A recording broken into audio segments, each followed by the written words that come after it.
আন্তর্জাতিক সংবাদে আপনাদের স্বাগতম। জানিয়ে দিব এই মুহূর্তে হাতে পাওয়া সর্বশেষ গুরুত্বপূর্ণ আপডেট সংবাদ। শুরুতেই থাকছে সংবাদ শিরোনাম, এরপরেই বিস্তারিত। নেতানিয়াহুর বিরুদ্ধে পরোয়ানা জারির পর আন্তর্জাতিক অপরাধ আদালতের বিরুদ্ধে যুক্তরাষ্ট্রের নিষেধাজ্ঞার প্রস্তাব পাস। এরপর জানিয়ে দিব নেতানিয়াহুকে ধমক দিলেন জেলেনস্কি। এরপর জানিয়ে দিব গাজা ইস্যুতে ব্যর্থ হয়েছে বিশ্ব, জানিয়েছে এরদোয়ান। এদিকে এবার ভয়ঙ্কর ফাঁদ পেতেছে ইসরায়েল, চাপে আরেক দেশ। আরও জানিয়ে দিব বিশ্ববাজারে তুর্কি সমরাস্ত্রের আধিপত্য, সংখ্যায় পশ্চিমা দেশগুলো। এবং সর্বশেষ জানিয়ে দিব জেলেনস্কির সাথে 2বার সাক্ষাৎ করবেন বাইডেন। শুনছিলেন সংবাদ শিরোনাম, এখন বিস্তারিত। তবে অনুরোধ থাকবে ভিডিওতে একটি লাইক করে দিন এবং কমেন্টস করে জানিয়ে দিন আপনি কোথা থেকে আমাদের এই ভিডিওটি দেখছেন বা শুনছেন। নেতানিয়াহুর বিরুদ্ধে পরোয়ানা জারির পর আন্তর্জাতিক অপরাধ আদালতের বিরুদ্ধে যুক্তরাষ্ট্রের নিষেধাজ্ঞার প্রস্তাব পাস। ইসরায়েলের প্রধানমন্ত্রী বেনিয়ামিন নেতানিয়াহু ও দেশটির শীর্ষ কর্মকর্তাদের বিরুদ্ধে গ্রেপ্তারি পরোয়ানা জারির পর যুক্তরাষ্ট্রের আইনসভায় আন্তর্জাতিক অপরাধ আদালতের বিরুদ্ধে নিষেধাজ্ঞা জারির একটি আইন পাশ হয়েছে। গত মাসে ইসরায়েল ও হামাসের শীর্ষ নেতাদের বিরুদ্ধে গ্রেপ্তারি পরোয়ানা জারির পর যুক্তরাষ্ট্রের কংগ্রেসে আইসিসির এই সিদ্ধান্তের তীব্র নিন্দা জানানো হয়। এরপর 247টি হ্যাঁ ভোটে প্রস্তাবটি পাশ হয়। হামাসের সাথে যুদ্ধ পরিস্থিতি তীব্র আকার ধারণ করলেও যুক্তরাষ্ট্রের এই সিদ্ধান্ত ইসরায়েলের প্রতি ঐক্য প্রদর্শনেরই প্রকাশ। অবশ্য মঙ্গলবার সিনেটে প্রস্তাবটি সমালোচিত হওয়ার পর তার সামান্য ব্যবধানে সমর্থন পেয়েছে। বাড়াবাড়ি হিসেবে উল্লেখ করে হোয়াইট হাউস থেকেও এই আইনের বিরোধিতা করা হয়েছে। যুক্তরাষ্ট্রের বৈদেশিক সম্পর্ক বিষয়ক কমিটির রিপাবলিকান ও ডেমোক্র্যাট উভয় দলের নেতারাই বলছেন প্রশ্নবিদ্ধ এই বিলটি আইনে পরিণত হওয়ার সম্ভাবনা নেই এবং এ বিষয়ে হোয়াইট হাউসের সাথে আরও আলোচনার দরজা খোলা রয়েছে।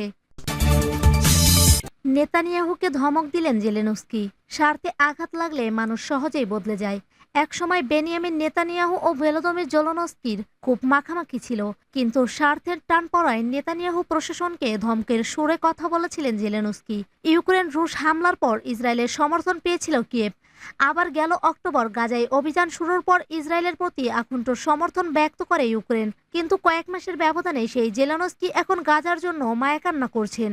জানা গেছে 2 বছরের বেশি সময় ধরে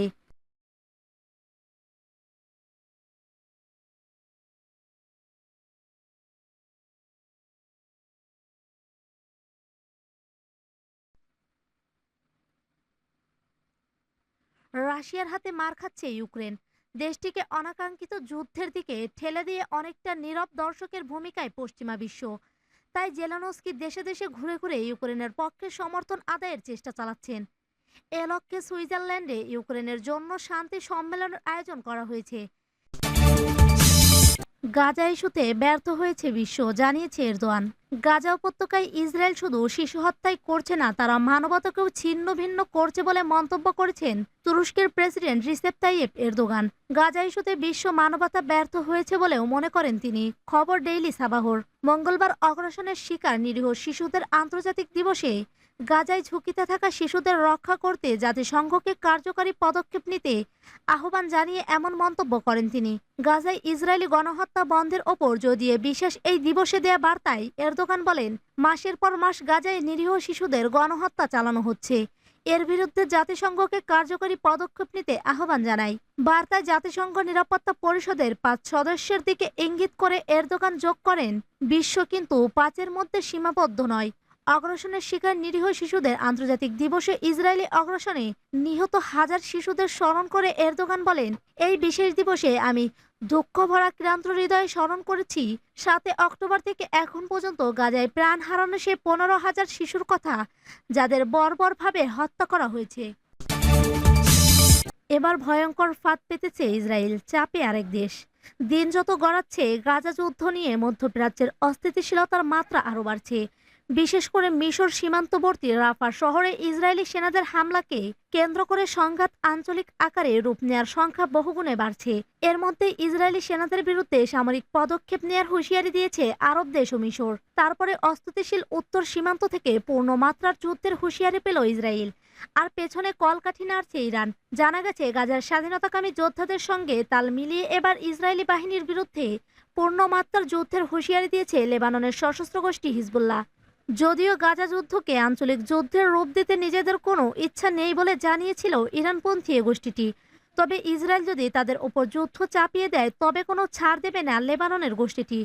কাতার ভিত্তিক সংবাদ মাধ্যম আল জাজিরার এক প্রতিবেদনে বলা হয়, ইসরায়েল যদি উত্তর সীমান্তের একটি পূর্ণমাত্রার যুদ্ধ করতে চায় তবে হিজবুল্লাহর যোদ্ধারা তার জন্য প্রস্তুত রয়েছে, এমন হুঁশিয়ারি দিয়েছেন গোষ্ঠীটির উপপ্রধান শেখ নাঈম কাশেম।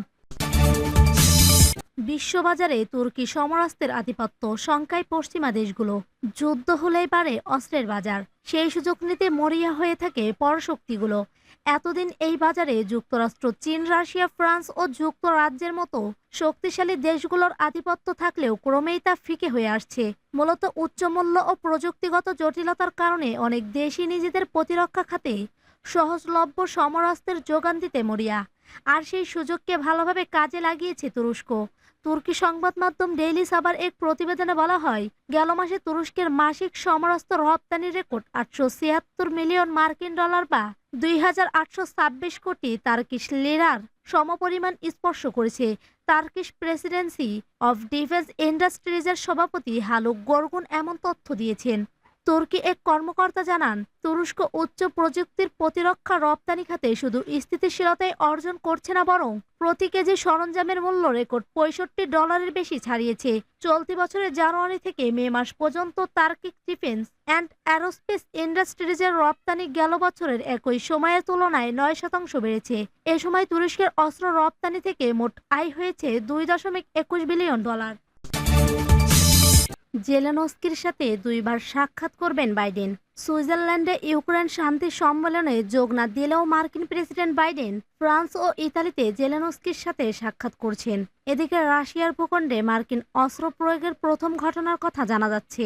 সুইজারল্যান্ডে ইউক্রেন সংক্রান্ত শান্তি সম্মেলনে মার্কিন প্রেসিডেন্ট জো বাইডেনের অনুপস্থিতি রাশিয়ার প্রেসিডেন্ট ভ্লাদিমির পুতিনের আনন্দের কারণ হবে, এমন মন্তব্য করে নিজের ক্ষোভ প্রকাশ করেছিলেন ইউক্রেনের প্রেসিডেন্ট ভলোদিমির জেলেনস্কি। গোটা বিশ্বের যত বেশি সম্ভব দেশের শীর্ষ নেতাদের সম্মেলনে উপস্থিত থাকার জন্য অনুরোধ করছেন জেলেনস্কি। 15 ও 16 জুনের সম্মেলনে আপাতত প্রায় 160টি দেশ ও প্রতিষ্ঠান অংশ নেবে বলে জানিয়েছে। রাশিয়াকে আমন্ত্রণ না জানানোর প্রতিবাদে চীন সেই সম্মেলন বর্জন করে অন্যান্য দেশের ওপরেও দূরে থাকার চাপ সৃষ্টি করছে বলে জেলেনস্কি অভিযোগ করছেন। ন্যাটোর মহাসচিব ইয়েন্স স্টলটেনবার্গও চীনের সিদ্ধান্তের সমালোচনা করছেন।